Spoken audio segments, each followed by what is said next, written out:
Saint মার্টিনে পরিবেশ বান্ধব পর্যটন নিশ্চিতে জারি করা হয়েছে 12 দফা নির্দেশনা। 22 অক্টোবর পরিবেশ, বন ও জলবায়ু পরিবর্তন মন্ত্রণালয় থেকে নির্দেশনা সম্বলিত এই প্রজ্ঞাপন জারি করা হয়। পরিবেশ অধিদপ্তর কক্সবাজার জেলা কার্যালয়ের পরিচালক তথ্যটি নিশ্চিত করেছেন। তিনি জানান, দেশের একমাত্র প্রবাল দ্বীপটির অনন্য প্রাকৃতিক সৌন্দর্য, জীববৈচিত্র্য ও পরিবেশ রক্ষায় এসব নির্দেশনা জারি করা হয়েছে। এগুলো শিগগিরই কার্যকর করা হবে।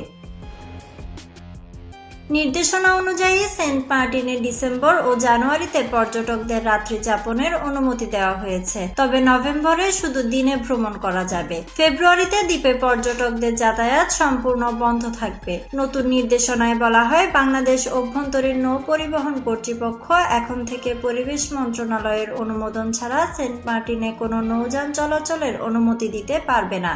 পর্যটকদের অবশ্যই বাংলাদেশ ট্যুরিজম বোর্ডের অনুমোদিত ওয়েবসাইট থেকে অনলাইনে টিকিট নিতে হবে। প্রতিটি টিকিটে থাকতে হবে ট্রাভেল পাস ও কিউআর কোড। কিউআর কোড ছাড়া টিকিট অবৈধ বলে গণ্য হবে। দ্বীপে প্রতিদিন ভ্রমণ করতে পারবেন সর্বোচ্চ 2000 পর্যটক। রাতে সৈকতে আলো জ্বালানো, শব্দ সৃষ্টি, বারবিকিউ পার্টি, কেয়াবনে প্রবেশ, সামুদ্রিক জীব বা প্রবাল সংগ্রহ কঠোরভাবে নিষিদ্ধ করা হয়েছে। পাশাপাশি সৈকতে মোটরসাইকেল, সি বাইক সহ যে কোনো মোটর চালিত যানবাহন চলাচল সম্পূর্ণভাবে নিষিদ্ধ।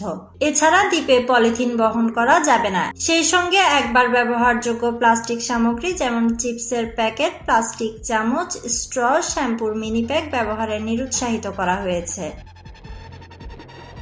পর্যটকদের নিজস্ব পানির ফ্লাস্ক সঙ্গে রাখার পরামর্শ দেওয়া হয়েছে।